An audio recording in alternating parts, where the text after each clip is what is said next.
Chapter 1245. Wilbur smiled and said, "Like you said, it's politics. It doesn't mean that this is your father's actual opinion of me.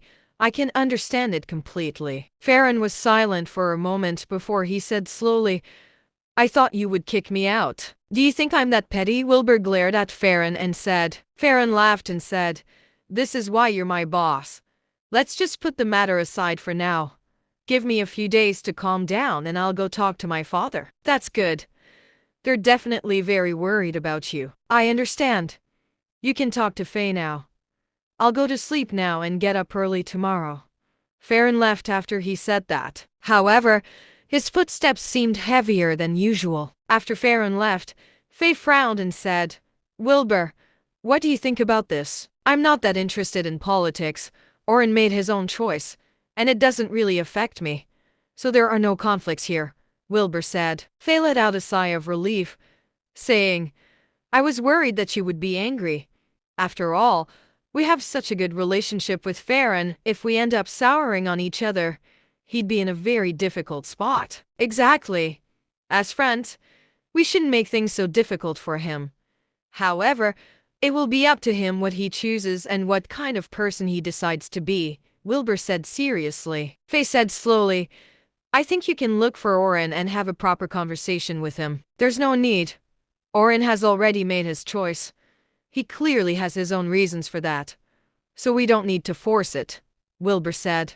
Faye sighed, not saying anything else. At that moment, Charles' voice could be heard from outside. "Sir, there's someone called Robert Stone who wants to see you.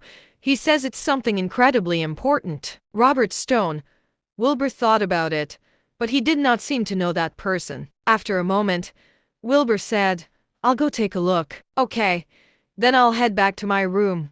Faye took her leave when she saw that Wilbur was busy. Wilbur walked out and arrived at the bridge with Charles. A man in his 20s was urgently pacing around the bridge. Wilbur walked over and said to the man, "Are you Robert?" Robert looked up and replied in a hurry, "Yes, I'm Robert Stone. You must be Trevor Penn, right?" "Yes. Do you need anything?" Wilbur asked. Robert knelt down immediately. "Sir, my father, Roshan, is a sanctuary-level cultivator from Nichidown, Emerald Province. He sent me to ask you for your help." "Roshan? Sanctuary level?" Wilbur frowned and said, "Your father is at the sanctuary level. What would he need my help with?" Normally, anyone who was at the sanctuary level would be incredibly rich as well. Whether it was their abilities, position, or wealth, they would have exceeded a normal person.